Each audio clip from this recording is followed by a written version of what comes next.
मेरी सिर्फ बेटियां ही बेटियां थी, बेटे की चाहत आज भी मेरे दिल में बाकी थी। मेरी शादी को 12 साल गुजर चुके हैं, मेरी 4 बेटियां हैं, बेटा कोई भी नहीं। मेरे पति मजदूरी का काम करते हैं, घर का खर्चा भी बहुत मुश्किलों से चलता है। 3 महीने हो गए, मकान मालिक हर तीसरे रोज घर आकर हमें उल्टी सीधी बातें सुनाता है क्योंकि हमने पिछले 3 महीनों से घर का किराया अदा नहीं किया है। एक दिन मैंने अपने पति से कहा, लगता है बेटे की ख्वाहिश हमारे दिल ही में रह जाएगी। शायद हम सिर्फ लड़कियों ही के माँ बाप बनकर रहेंगे, कोई लड़का हमारे नसीब में नहीं है। मेरे पति ने कहा, मायूस मत हो, ईश्वर के यहाँ देर है अंधेर नहीं, जिस दिन उसकी कृपा हुई हमें एक बेटा जरूर मिल जाएगा। मेरी सबसे बड़ी बेटी 12 साल की हो चुकी थी। एक दिन हम सभी लोग पास के एक पार्क में घूमने चले गए। मेरी चारों बेटियां एक स्लाइड वाला झूला झूलने लगी, जबकि मैं और मेरे पति पास ही की एक बेंच पर बैठकर बातें करने लगे। तभी मेरी बड़ी बेटी दौड़ती हुई आई और कहने लगे कि मम्मा, वहाँ झूले के पास कोई बच्चा रो रहा है। ये सुनकर मैं बहुत हैरान हुई कि यहाँ तो आसपास कोई नजर नहीं आ रहा, फिर ये बच्चा किसका रो रहा है। मैं और मेरे पति जल्दी से झूले के पास पहुँचे। वहाँ एक बच्चों वाली बास्केट रखी हुई थी, उसके ऊपर का ढक्कन बंद था। मेरे पति ने ढक्कन हटाया तो अंदर एक बहुत ही खूबसूरत बच्चा लेटा रो रहा था। मेरे पति ने हैरानी से कहा, इतना खूबसूरत और प्यारा बच्चा कौन यहाँ छोड़कर चला गया, वो भी लड़का है। लड़के का नाम सुनकर मैं तेजी से लपकी और उसे गोद में उठा लिया। मेरी गोद में आकर वो बिल्कुल चुप हो गया और मुझे मुस्कुरा मुस्कुरा कर देखने लगा। मुझे उस बच्चे पर बहुत प्यार आ रहा था। मेरे पति ने वहाँ के लोगों से मालूम भी किया, चौकीदार से पूछा, लेकिन सबने इनकार कर दिया कि हमें नहीं पता कि ये किसका बच्चा है। चौकीदार ने पुलिस को फोन कर दिया। कागजी मैंने उस बच्चे का नाम साहिल रखा। साहिल की एक बात बहुत अजीब थी कि वो सारा दिन तो हम लोगों के साथ खेलता रहता, लेकिन अब सोने का वक्त होता तो वो हम लोगों के पास नहीं सोता था, बल्कि जब तक उसको उसी बास्केट में ना लिटाया जाता उसे नींद नहीं आती थी। शाम का वक्त था, मैं साहिल को अपनी गोद में लिए बैठी प्यार कर रही थी कि अचानक कमरे का दरवाजा खुला और मकान मालिक अंदर आया। वो बहुत गुस्से में चिल्लाने लगा कि तुम लोगों ने अभी तक घर का किराया नहीं दिया है, अगर कल शाम तक तुम लोगों ने किराया नहीं दिया तो तुम लोगों का सामान इस घर से निकालकर बाहर फेंक दूंगा। ये सुनकर मैं बहुत परेशान हो गई क्योंकि घर का किराया भी 10,000 रुपए महीना था। हमारी आमदनी बहुत कम थी, घर का खर्चा ही बहुत मुश्किल से चलता था और अब 3 महीने का किराया भी हम लोगों को देना था, मतलब 30,000 रुपए। इस बात को लेकर मैं बहुत परेशान बैठी थी। मैंने उठकर साहिल को बास्केट में लिटाया और किचन में जाकर खाना बनाने लगी। थोड़ी देर के बाद जब मेरे पति आए तो मैंने उन्हें सब बता दिया कि मकान मालिक ने ऐसी ऐसी बातें कही है। ये सुनकर वो भी परेशान हो गए और अपना सर पकड़कर बैठ गए कि अब ये 30,000 रुपए कहाँ से लाएंगे। सर्दियों का मौसम था, रात के 8 बज रहे थे। सारे बच्चे दूसरे कमरे में खेल रहे थे। हम पति पत्नी किराए की टेंशन में खामोश बैठे थे। तभी अचानक बास्केट में साहिल रोने लगा। मैं उठी और साहिल को गोद उठाकर सोफे की तरफ आने लगी। तभी मेरी नजर बास्केट पर पड़े तो उसमें हजार हजार नोटों की गड्डियां रखी हुई थी। मैं ये देखकर बहुत हैरान हुई। मैंने अपने पति को दिखाया तो वो भी हैरान हुए और वो पैसे उठाकर गिनने लगे। वो पूरे 1,00,000 रुपए थे। मैं बड़ा हैरान हुई कि बास्केट में पैसे कहाँ से आ गए। मैं तो रोजाना बास्केट को साफ करती हूँ, मुझे तो कभी ऐसा कुछ नजर न आया। अगली सुबह हमने मकान मालिक को 30,000 रुपए किराए के दे दिए और 70,000 रुपए फिर भी हमारे पास बच गए। हमने उन पैसों से रेफ्रिजरेटर और वॉशिंग मशीन खरीद ली क्योंकि सर्दियों में ठंडे पानी से कपड़े धोने में हाथ कटे जाते थे। मैंने साहिल को गोद में उठा लिया और उसे प्यार करने लगी और कहने लगी कि तुम इतने छोटे हो फिर भी तुमने हमारी बहुत बड़ी मुसीबत हल कर दी, तुम कितने अच्छी हो। मेरे पति मुझसे बार बार कह रहे थे कि वो सब तो ठीक है, लेकिन पहले यह मालूम करो कि ये पैसे यहाँ आए कैसे, कहीं ये बच्चा जिन्नात तो नहीं है। मुझे इस बच्चे पर पहले ही दिन से शक हो रहा है। मैंने कहा, आप भी अजीब अजीब बातें करते हैं। एक तरफ मेरे प्यारे बच्चे ने हमारी मुसीबत हल कर दी और दूसरी तरफ आप हैं कि ऐसी बातें कर रहे हैं। मेरे बच्चे को ऐसी वैसी बातें ना कहें, वो बहुत अच्छा है।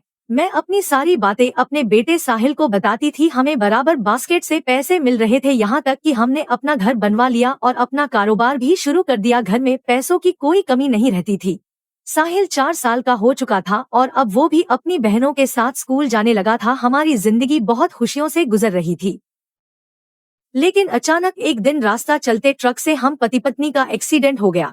मेरे पति की उसी वक्त मौत हो गई और मुझे भी बहुत चोट लगी, यहाँ तक कि मेरी जुबान तक कट गई। कई दिनों तक मैं हॉस्पिटल में भर्ती रही, फिर मुझे घर लाया गया। पति की मौत का सदमा मुझ पर बहुत ज्यादा था। हर वक्त मेरी आंखों से आंसू बहा करते थे। मेरी जुबान भी कट चुकी थी, इसलिए मैं अपना दर्द भी अब किसी से बयान नहीं कर सकती थी।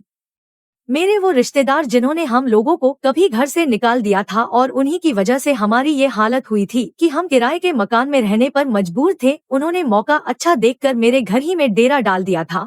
हमदर्दी के नाम पर वो हमारी जायदाद पर कब्जा करते जमाते जा रहे थे। मैं बिल्कुल बेबस थी, मेरा साहिल बहुत छोटा था।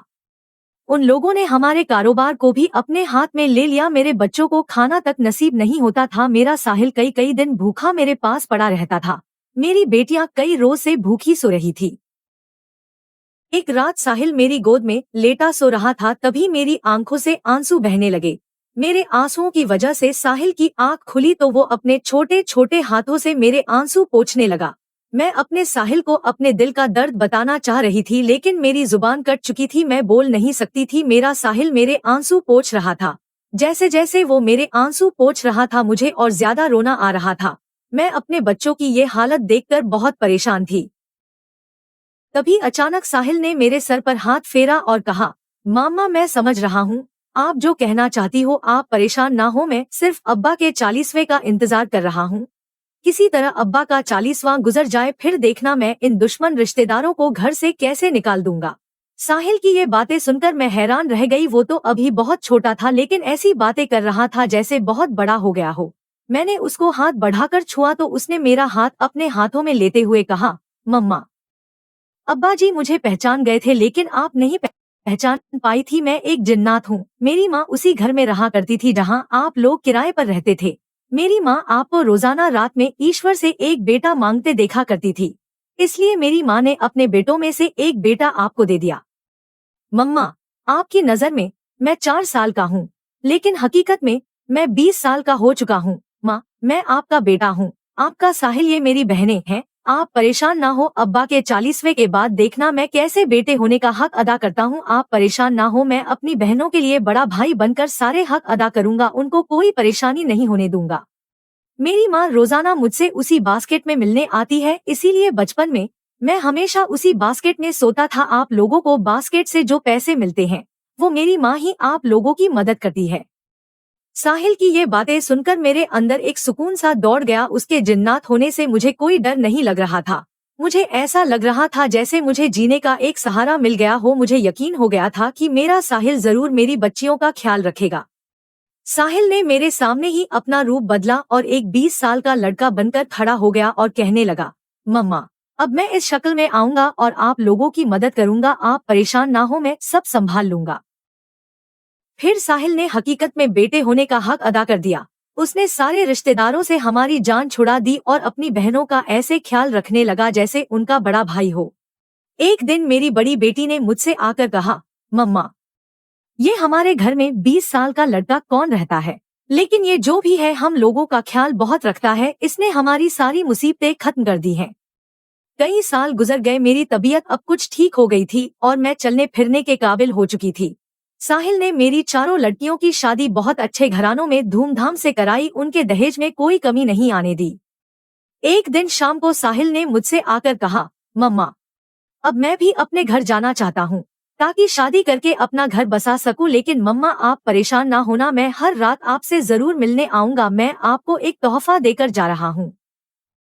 इतना कहकर साहिल ने मेरे हाथों में एक अंगूठी पहना दी और कहा, मम्मा, आपको जब भी मेरी याद आए इस अंगूठी को अपनी जुबान पर लगा देना, मैं हाजिर हो जाऊंगा, आपका प्यारा सा साहिल। इतना कहते हुए साहिल मेरे गले से लिपट गया और फिर ना जाने कहां धुआं बनकर गायब हो गया।